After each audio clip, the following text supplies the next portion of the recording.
Okay, hello everybody. Welcome back to Professional Writing. I'm Professor Mike, and yeah, today we're going to go through a few things. So yeah, I've kind of changed my scenery here. I thought maybe the office was kind of boring for you, so I thought I would just come and talk to you guys from under the tree. And anyways, let's get started. The first thing I want to do is I just want to review the 5 parts of the abstract that we talked about last week. I also want to go into the verb tenses as well, okay? So, I mean, this is really, really important.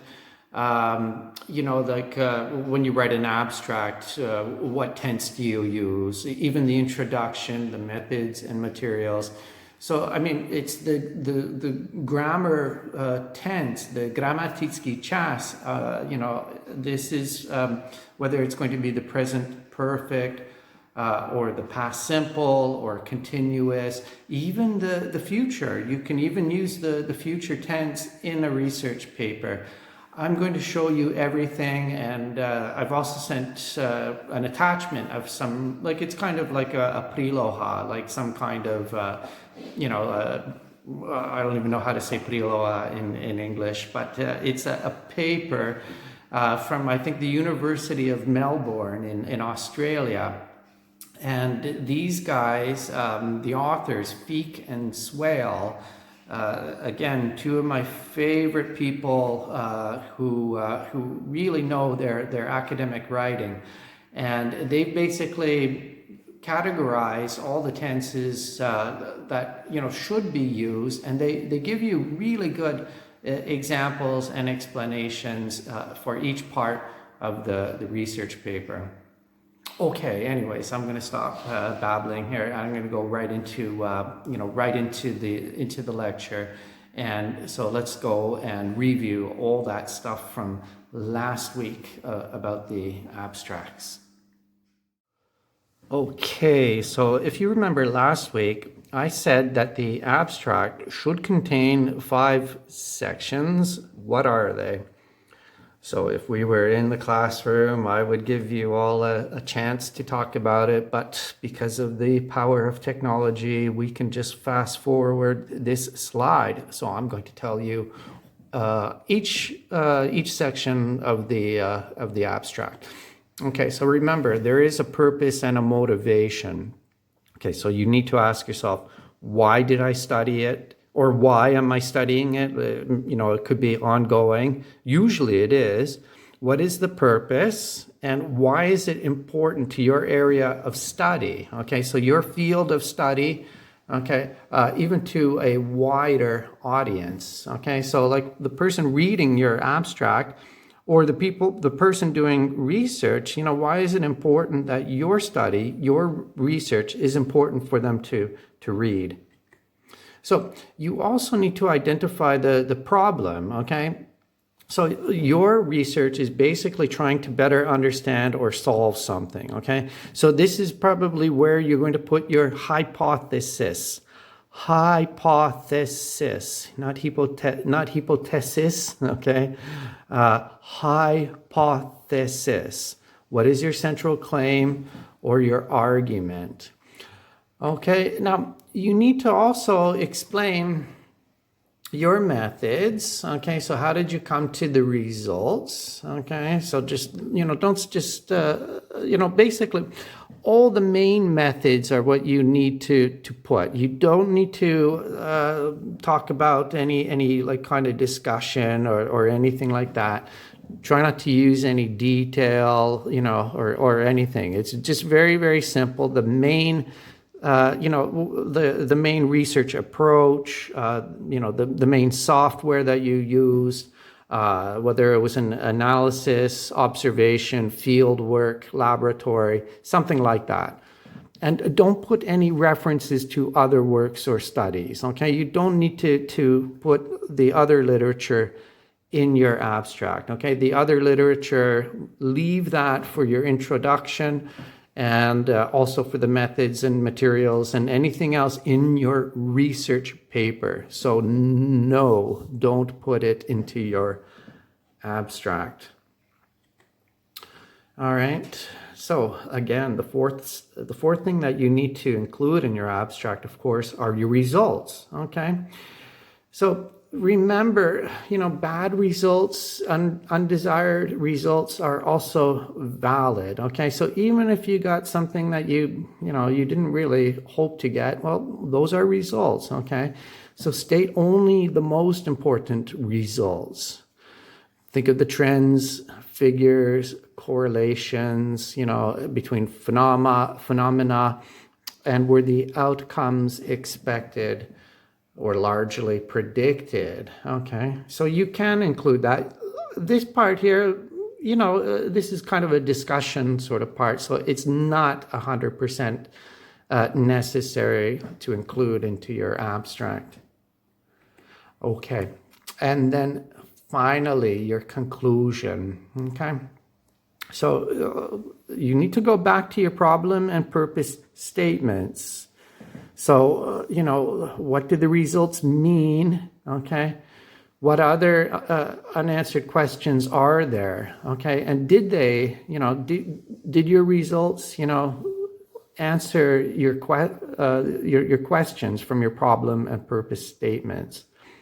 Okay, think about what other studies might yield answer. Yield is produce, okay, to produce, okay, to create. Okay, so what other studies might, create answers or what other studies might answer? Let's even get rid of that. What other studies might answer these questions?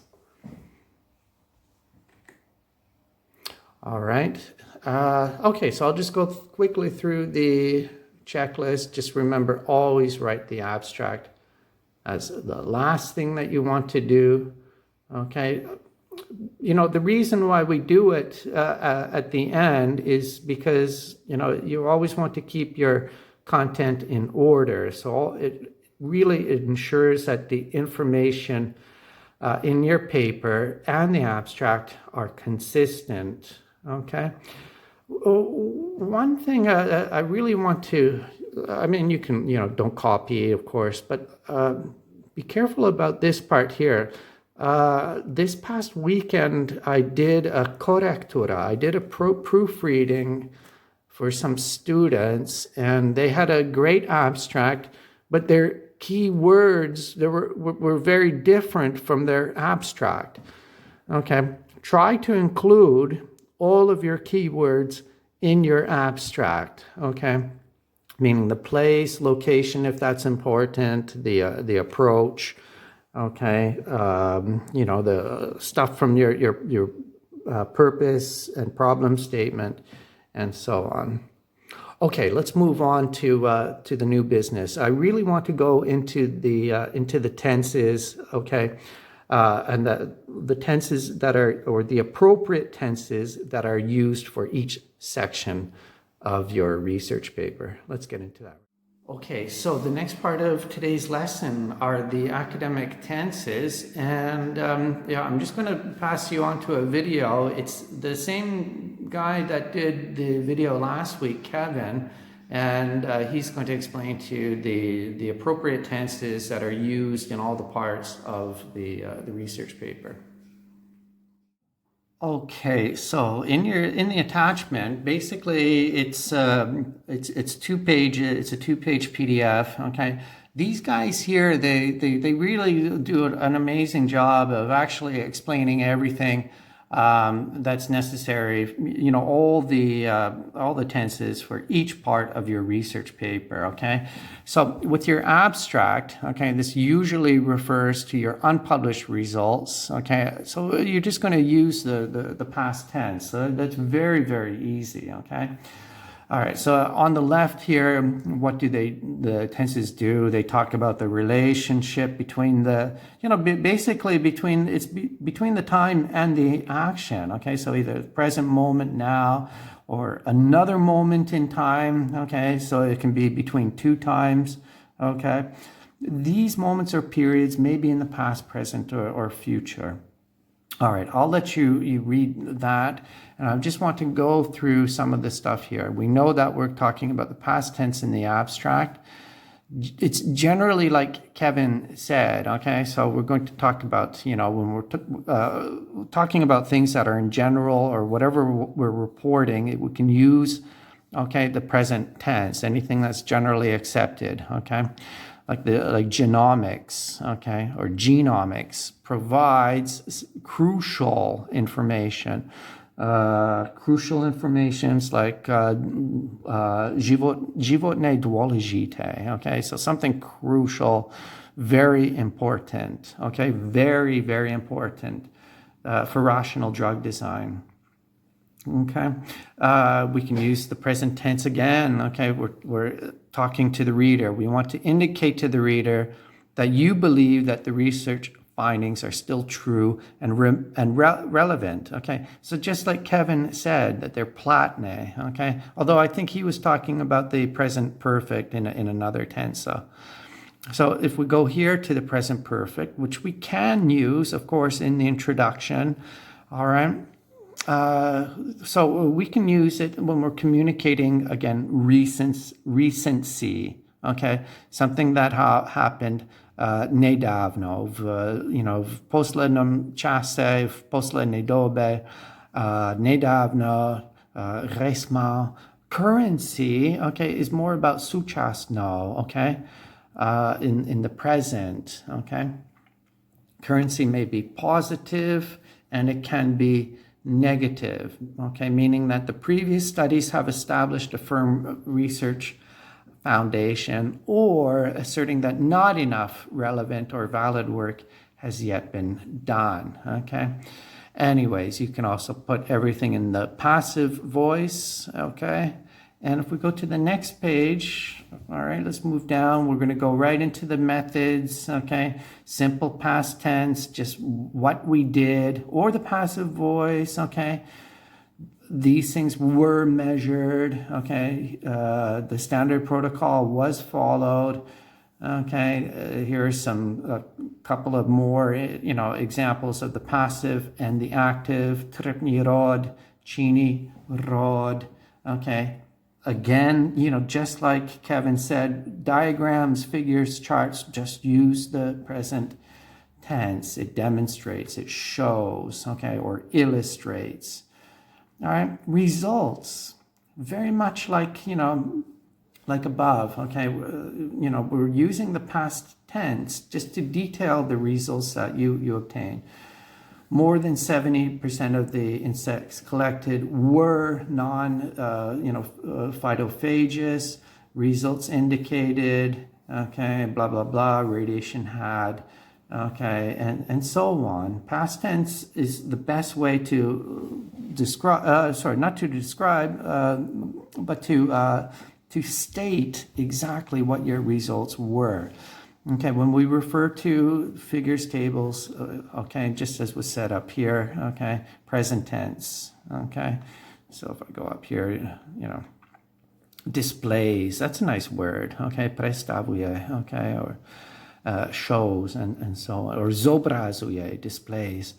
Discussion, well, discussion, generally now we're going back to the present tense, okay. You got all kinds of great examples. I'll let you go through that too. You can even use prebehovi, okay? You can use the past simple, okay? And also the conclusion, okay? There are several, okay? Like I said, it's very open. You can use a combination of tenses. Here is a great example. Although the study found evidence of tillage and irrigation within the study area from the data collected, it was not possible to determine if the effects of agriculture upstream cause, present simple, so we have past, present, but we can also stay in the past, or cause higher levels. But if they cause, meaning that it's, this general fact, then we can use the present simple. And the same thing, further studies are necessary. I like necessary, okay, but I'm seeing needed, more often. if you want to make your paper a little bit, I guess, spicier, you don't want to be monotone, okay? Mix necessary, sometimes necessary and sometimes needed, okay? All through your paper. So you don't need to stay with just the same word.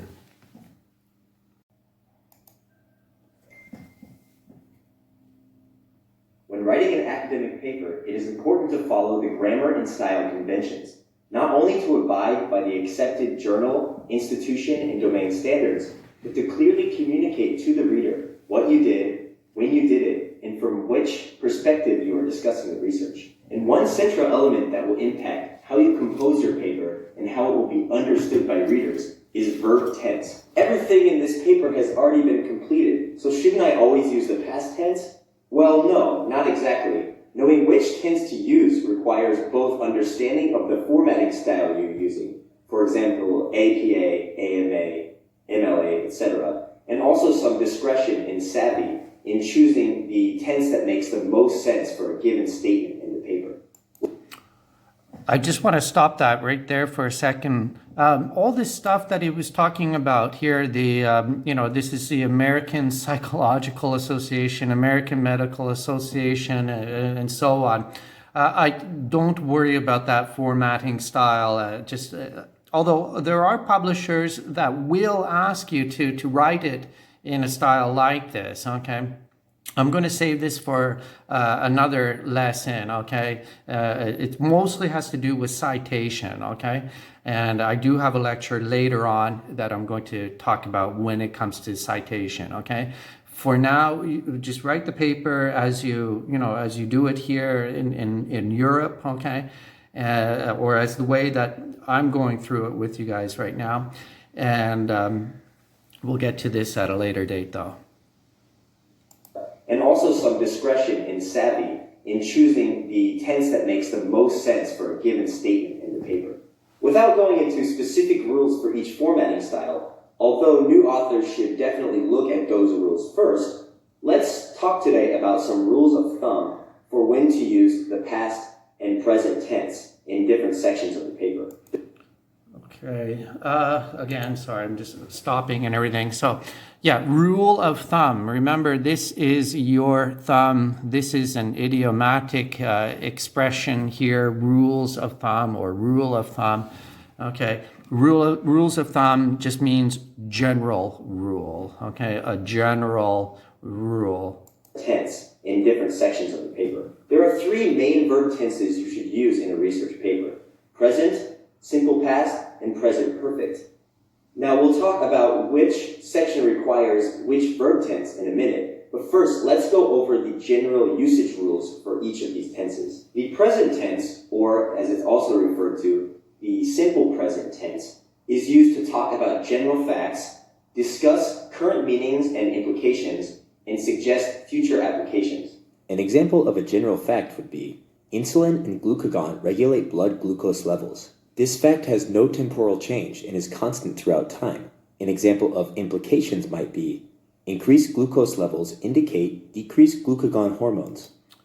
So you see that the simple present, okay, so these are for general facts, okay? We know that insulin and glucagon regulate blood glucose levels, okay? So they do have meanings and implications, okay?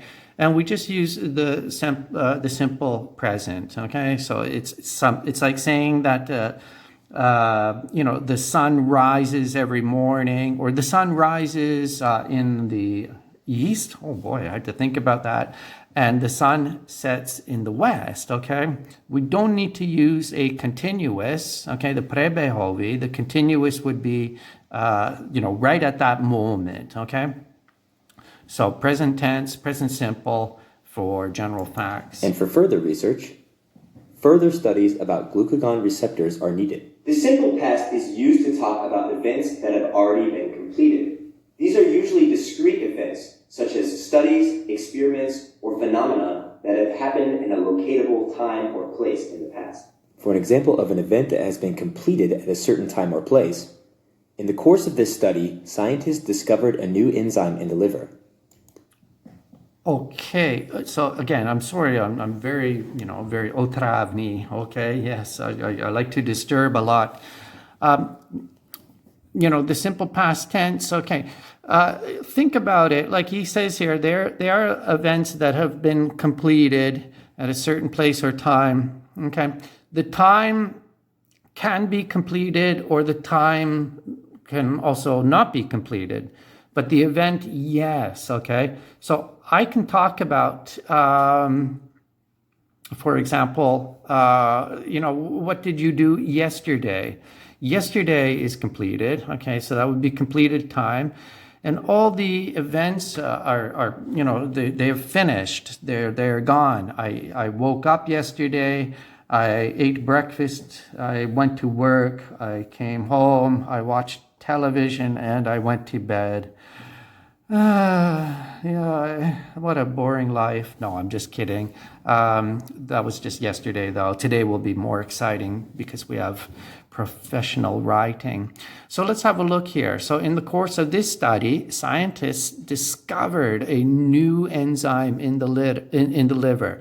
Okay, so during this whole study, this is something that was completed. Okay, so they discovered a new enzyme, okay? Or we can use something like the how do you call it? Tripnirod. The passive voice, protocol X was used, okay? So not protocol X used, okay, but protocol X was used. Sa používal. Protocol X was used to analyze the data. The present perfect tense is the least frequently used tense in your research paper.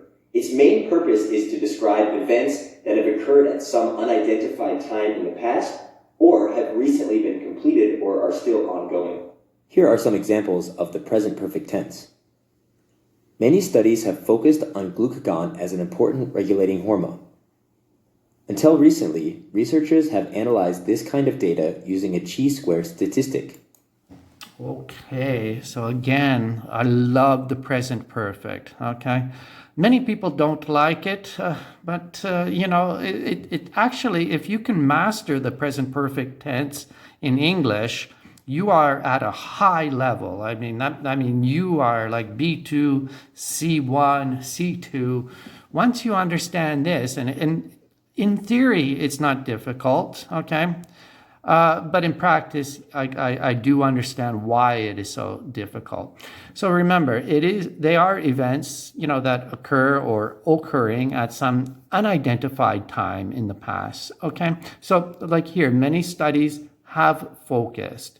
We don't know when these studies, took place or anything like that. We just know that they were there and they focused. So we can say that from the beginning of time until this moment, many studies have focused on glucagon as an important regulating hormone, okay? So this is about unfinished time, okay? Meaning until today, okay? If you want to say dodnes, okay, say to date, okay, until this moment. We can also say any kind of event that just, it was very recently, okay? Récemment en français, okay? Nedávno, okay? V poslednom čase. Until recently, do nedávno, researchers have analyzed this kind of data.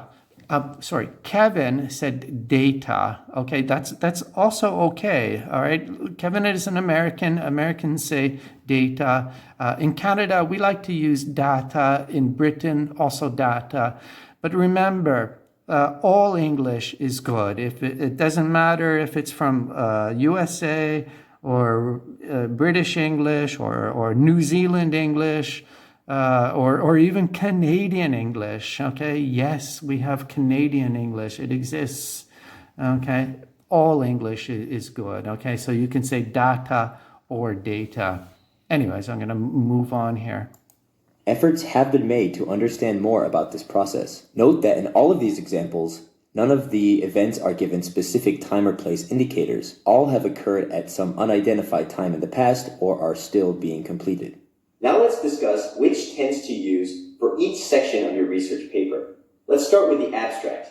In the abstract, generally the simple past is used, or for a concise introductory phrase, the present perfect is used. For general statements of facts, an analysis of findings, or for the paper itself, use the present tense. For abstracts, in the introductory phrase, use the present perfect. Recent studies of glucagon and insulin production have led to breakthroughs in medicine for statements of fact, as in other parts. Okay, then, great. Okay, just for an introductory phrase, okay, present perfect, have led to a breakthrough. Okay, a breakthrough. Is it onisko? No, that's breakout. Breakthrough is prelom, I think, in Slovak. Okay, something new, a new finding, nové zjištění in medicine. Okay, and if you're going to talk about statements of fact or facts, just use the present simple. Okay, jednoduchý čas. Okay, jednoduchý prítomný čas. Parts of your research paper, use the present tense. In the US, diabetes is the most common endocrine disease. You can also use the simple past for statement. Right, so we know that. Okay, diabetes is the most common endocrine disease. Okay, cancer kills people, XXX people every year. COVID-19 also kills many people, predominantly seniors, but not only seniors, all people. Okay, so something that is a general fact, okay? Statements of fact that were determined to be true at a specific time. In 2016, diabetes was the most common endocrine disease. In the introduction, use a mixture.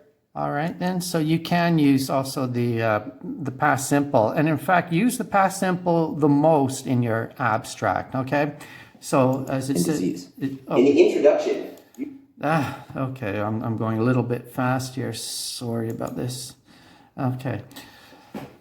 We know the time, 2016 or 2016, it's gone, it's history. So that's completed time. Okay, so we know at that time or in this year, okay, in 2016, diabetes was the most common endocrine disease. Let's move on. And disease. In the introduction, use a mixture of present and past tense. In the introduction, the present tense is applied when discussing a fact. With earlier research efforts by you or another group, use the past tense. This same research team discovered a similar enzyme in their 2012 study. For the concluding statements, use either the simple past or the past perfect. Prior research in this area was inconclusive. When discussing something that was determined to be true, but is no longer true, the past perfect is the way to describe this. Okay, again, I'm going to stop that. Okay, so you can also use the present perfect. He doesn't say here, okay, but the present perfect definitely is used to, talk, again, we used it in your abstract, okay, as a, an introductory sentence. So you can say, again, many or much research has been done, okay, or many research teams have discovered, if we're not going to talk about the date, but if you have the date, okay, remember 2012 is history, it's finished, finito, okay, so just the simple past, okay, when we know the time, okay, the simple past is all we need to know, okay? Oh, it's 10:30. By the way, this is not a real Rolex. If you're wondering, this is something I bought in the bazaar in Istanbul. All right. If you go here, if you have a concluding statement, prior research in this area was inconclusive. Okay, we didn't have any. We came to no conclusion. Okay. We still need to research it. And then finally, the past perfect, okay? So if something was true, but is no longer true, už neplatí, okay, už není to pravda, so we can use something called the past perfect. The pred minulý čas. Okay, so it's talking about it was true before it became untrue. This team had determined that X was Y, but this was later found to be incorrect. Okay, so they had, I'm going to have to go here. So the team had determined, okay? Past tense talks about had plus the past participle, the príčastie in Slovak. I don't remember how this is called in French, but that's okay. I'll try to find the word for it in French for the French students, okay? But the team had determined it. And then later, this was later found, okay, which is the past simple. So past perfect, past simple. Right. In the literature section, knowing which tense to use can be a bit tricky, as it depends both on the manual of style that you're using, as well as on how exactly you are incorporating the literature. Let's look at some examples. Use the present tense when giving your opinion on another person's research or when bringing up the results, discussion, and conclusion. For example, Ryuko concludes that there are no additional enzymes present in the liver. Right, okay. So definitely, you can use the past simple. We do have a date, okay. We know 2005 was 15 years ago. Okay, but it's almost like we're using his statement, his opinion now. Okay, it's a literature review. So what did Ryuko say about this? Well, he concludes that there are no additional enzymes present in the liver. Finding this current study directly refutes. Okay, námietky. Okay, it's against it. Je proti. Okay, contre en français. A finding this current study directly refutes. Some related terms that might be used are stresses, advocates, remarks, argues, and claims. In the methods section, use the past tense to talk about what you did. A glucose molecule was added to the mixture to see how the peptide would respond. You will note here that the passive voice is used. If you use the active, then you usually need to use a pronoun or another subject. The passive is simply more common in most journal articles. Use the present tense when explaining diagrams, figures, tables, and charts. Table 5 displays the results of this first isolated test. Okay, it's a little bit too fast for me. All right, so the simple past and the passive voice. Okay, sure, because we're just talking about our methods, and remember, be very clear, specific, black and white, okay? This is what we did, okay? You can also put it into that passive voice, the trpný rod, okay? A glucose molecule was added, okay? The active voice, the chini rod, okay, is also used, okay? A long time ago, when I grew up, whenever I had to write a paper, I was always told, do not say I or you or we or anything like that. Put everything in the passive voice. But nowadays, v dnešnej dobe, a lot of publishers want a kind of a combination of the active voice and the passive voice. But if you're going to use the active voice, try not to say I. I don't like to see I in a paper. Try to use we or our team, okay, or our laboratory, okay, something like this, okay. Try to make it more of a, it's a group effort, right? Skupinova snaha, namaha, okay. Let's move on. Table 5 displays the results of this first isolated test. The verb tenses used for the results section are quite similar to those used for the methods. Yeah, okay, so it's again, generally your results are going to be in the past, okay? But when we talk about diagrams and figures and charts and so on, okay, images, table 1 shows, okay? Never say showed, just say shows. You can say table 1 describes, okay? Anything, or illustrates, if it's a picture, something like that. For the results section are quite similar to those used for the methods. Use the past to talk about actual results. The addition of point 0. And remember, I'm going to get into this later today. Actual, okay, this is skutoczni. This is what happened, okay? It's not current results, okay? Aktualne, aktualni, okay? But in fact, this is more about the real results, okay? So the addition of so on. 0.2 milligrams of glycogen activated receptor cells. No immediate effect was observed. Again, use the present tense to explain diagrams, figures, tables, and charts. Figure 1.4 shows the measurements of these mixtures. Or, the measurements of these mixtures are shown in figure 1.4. Okay, so I can kind of see it here. It says it's okay to mix active and passive voice. Okay, just what I said about 30 seconds ago. Yeah, no problem. You can put the active voice in there. Well, of course, figure 1 is active and so on. Okay, but it is generally accepted now. It is generally okay to mix the active and passive voice in these sections, if only to give your writing a little bit more variance and make it easier for the reader to understand. In the discussion section, use the simple past to summarize your own findings and the perfect tense for cited information. When summarizing your own findings, use the simple past. The experiment yielded a number of results associated with the processing of glucose. Remember, yield, okay, yielded, produced, gave, donne, dal, okay? The experiment yielded a number of results associated with the processing of glucose. Okay, so when you talk about your own findings, just use the simple past. When discussing and interpreting the significance of your own findings, use the present tense. This study confirms that synthetic glucagon is 2/3 as effective at decreasing fatty acid synthesis. The reason for using the present tense here is to establish a dialogue between yourself and your study. You are essentially analyzing the work that has already been completed. Yeah, isn't that great, eh? Okay, so you're having a dialogue with your work, okay? You're going to discuss, interpret, the significance of your own findings, okay?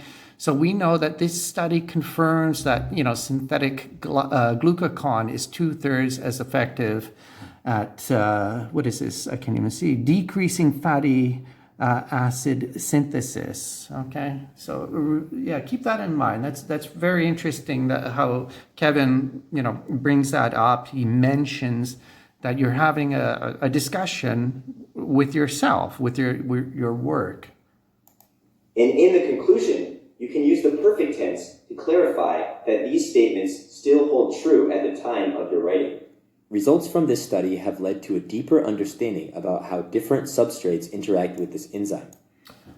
Yeah, okay. I'm going to show you also a little bit later. In your conclusion, you can use all kinds of, almost every tense, if possible. But there's actually, it's very open right here then, okay? So, for example, the present perfect, okay, it still hold true. Stale palati se valid. Results from this study have led, okay, to a deeper understanding, I like that, okay, Hoboko or Hoboki, I don't know, about how different substrates interact with this enzyme, okay? Look at this Use one the here. present tense to apply findings, state implications, and suggest further research. We can conclude that endogenous glucagon is more essential in insulin regulation than previously understood. Let me go back here for a second. Here, I'm just going to turn that. That's what I need to do.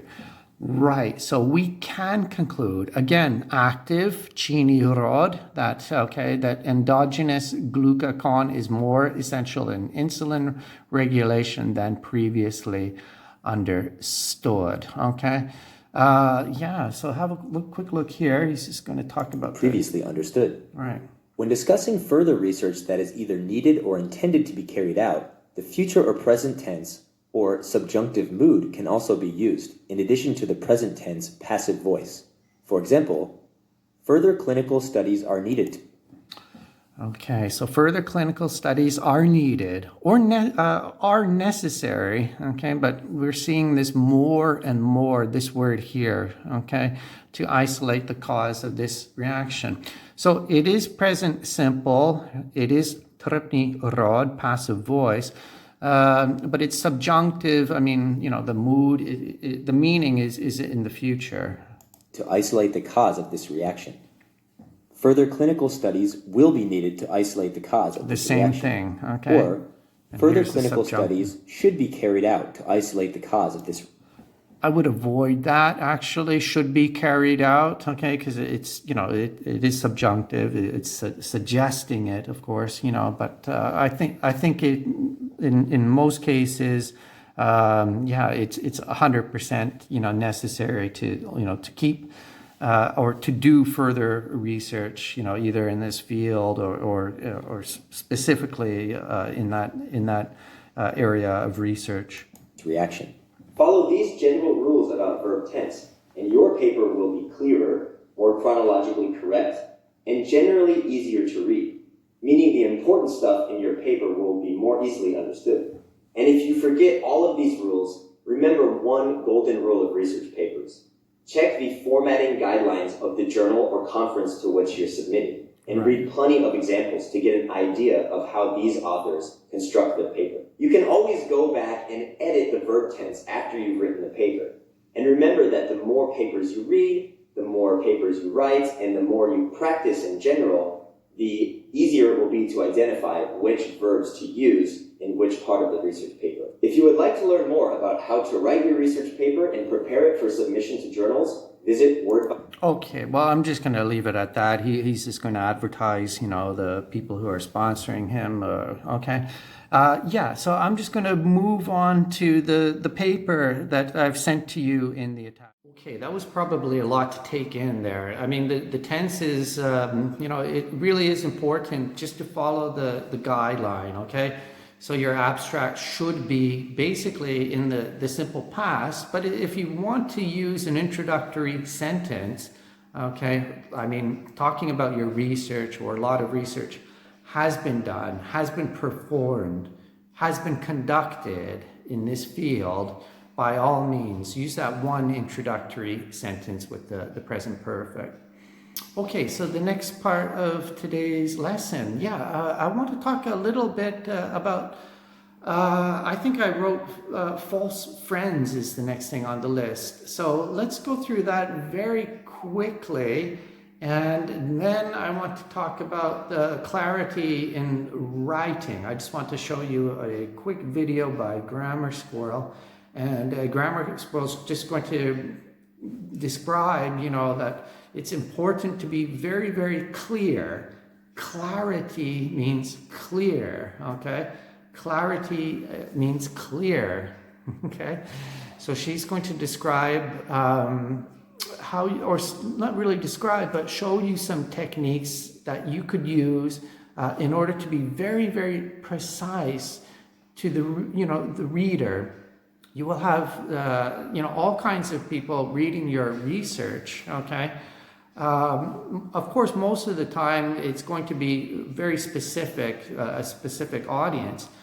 But you're going to have a general audience who are going to look at your abstract and possibly even look at your whole paper. And they are going to decide whether your paper is good or not. And the language that you use or the choice of words and expressions being clear, okay, is a great way to attract them. Okay, so, but first, let's go into the false friends. Okay, so I'm just going to take you right back to our book. Hang on 1 second here. Okay, so if you go to, page 27, you'll find something called false friends. And generally what a false friend is, it's a word that looks the same in two languages. So like, let's talk about English and Slovak, even French as well, or Italian. The word, it may be written almost exactly the same, but actually the meanings are very different, okay? And I see this a lot actually in papers that I look at here in Slovakia, okay?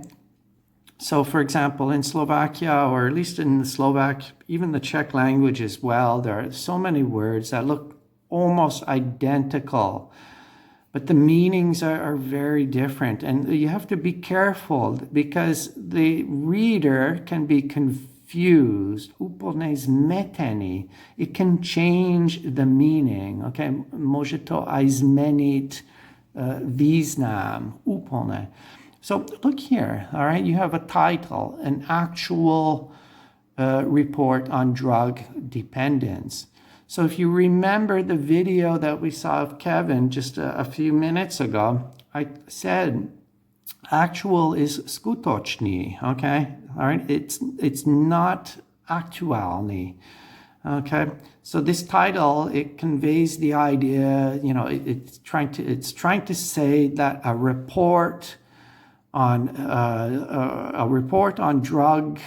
Oh my God! A report on drug report. Oh my God! A drug dependence never existed before. I'm sorry. There are many mistakes in this whole book. I had problems with the publisher, and they didn't. This was like that outline. Okay, the Osňová. And when I sent them the corrections, they published the original. The original work, even with the mistakes. All right, so you want to say here, a current report, okay, it's up to date, okay, on drug addiction. Be careful about even this word. This actually is not a false friend, okay, but also choose your words correctly, okay. I will look at the clarity a little bit later. Okay, so remember that the word dependence has changed to addiction because dependence is quite vague. Vague means nejasný. Okay, for example, senior citizens, okay, they depend on their odkázaní, okay, on their medications. But they are not necessarily addicted to them. Okay, so nejsou závislí. Okay, okay, when you're addicted, this has more negative, okay? And dependence or depend is positive, okay? All right, then. And I want you to see this one here. I often come across this word in research papers. And the word is respectively, okay? Remember, respectively, in English, it means in the same order as the things you have mentioned, okay? The variables are shown in Table 4 in lines 6, 7, and 8, respectively, in that order, okay? You know, tom poradí, okay? Because in Slovak, okay, Slovenčine, respektive, it means or more precisely, okay?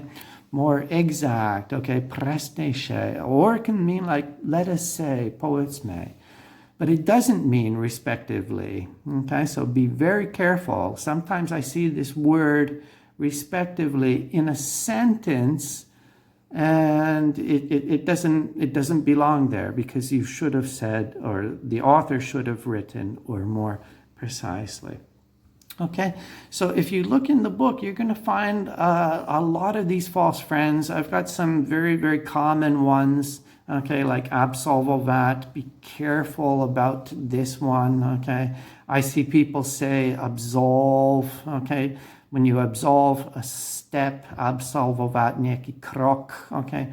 Absolve is more about, about the church, okay, about hriechy, okay, about sins. Okay, actual, I just talked about it. Even numbers, okay? In French, we have the milliard. In Slovak, we have, miliarda. But we don't have it in English, okay, this milliard, okay? Remember, a billion is 1,000 million, okay? You can use this in conversation, okay? Chef, it's French. Okay, so en français. In Slovak, it's a kuchar. Remember, your chef, okay, is your boss, but you can also say your supervisor, your szkolitel, your academic supervisor, or your PhD supervisor, or your doctoral supervisor, or just supervisor. Okay. I'll let you go through some of these words here. Just go, on your own, look at them. Some of them are funny. Some of them, are very relevant for your research paper. Okay, I'm going to stop this right now, and I'm going to turn to the video on clarity in.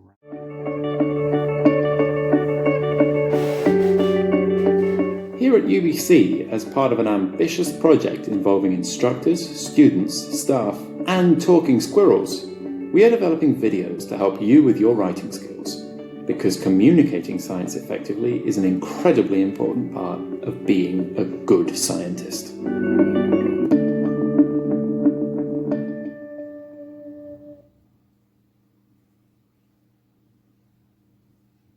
One of the goals of good science communication is to make specialist topics accessible to everyone. This is why word choice is so important. You must be really careful not to use language that might confuse your audience. Bear in mind that some words mean different things in different contexts. In our first example, Grammar Squirrel is telling Grammar Badger that burning fossil fuels will have a significant effect on global temperature. Unsurprisingly, Grammar Badger don't care. Grammar Badger don't give a shit. One of Grammar Squirrel's friends has some background knowledge in statistics, and as a result, she pictures the image that Grammar Squirrel was intending to get across. But the other two friends don't have any statistics background knowledge, and this leads to them interpreting the message incorrectly. To them, significant just means important, but this is subjective. What was important to one squirrel might not be to another. Okay, so see that, right? Significant, okay? It's very subjective, right? What is extremely important to one squirrel, okay? Here's Grammar Squirrel, may not be, important to another squirrel, okay? So you have to be careful with even such words as significant. Another. And that's a big problem when we're talking about statistical significance, because, by definition, it should be an objective comparison. Realizing that there is a problem here, Grammar Squirrel checks the web to find a clear definition of significance. She reads from a statistical point of view that it's used when there is likely a real difference between groups. And she also sees that significant does mean important, and begins to see where the misinterpretation might come from. Bearing this in mind, she decides to rephrase her sentence and now says, burning fossil fuels will impact global temperatures. This means the same thing to everyone, regardless of whether they have the statistical background knowledge or not, and as a result, it's a better word choice.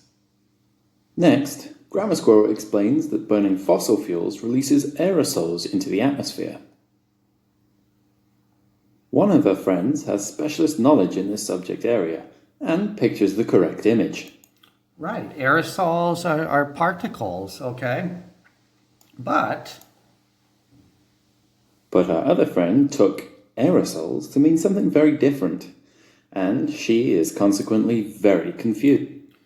right, so an aerosol, oh, sorry, I thought that's not Grammar Squirrel, that's her friend actually. So, yeah, so her friend thought, it was a spray, like hairspray, Old Spice, something that, we called that an aerosol as well. This time, Grammar Squirrel checks the dictionary, and sees that there are indeed two definitions for aerosols. One being tiny particles suspended in air, and two being materials packed into spray cans. So, realizing that there is a potential problem here, she rephrases her sentence to say, burning fossil fuels releases tiny particles, called aerosols, into the air, and suddenly the problem has disappeared. Finally, Grammar Squirrel explains that an increase in aerosol concentration should result in decreased temperatures, because more particles in the air deflect and absorb heat. One friend understood it fine again, By negative trend, she understood that as one variable increased, the other decreased. But her other friend completely misunderstood. He took negative trend to mean a bad trend, and having heard bad things about global warming, he pictured the opposite relationship. This time, Grammar Squirrel checked with two of her other friends. She asked one with a science background and one without how they interpreted the meaning of a sentence. Unsurprisingly, they confirmed the different interpretations that her other friends had. So, rephrasing her sentence one final time, she says, as aerosol concentration increases, temperatures should decrease. And again, the problem has disappeared. It can certainly be hard to know whether you are confusing people from different backgrounds when you use scientific terminology, especially when you're learning that terminology yourself. However, you can get an idea of how common vocab can be used differently by reading lots of scientific texts and seeing when and where it crops up. We also saw that Grammar Squirrel improved her phrasing by consulting the web, a dictionary, and asking friends from different backgrounds to give her their opinions.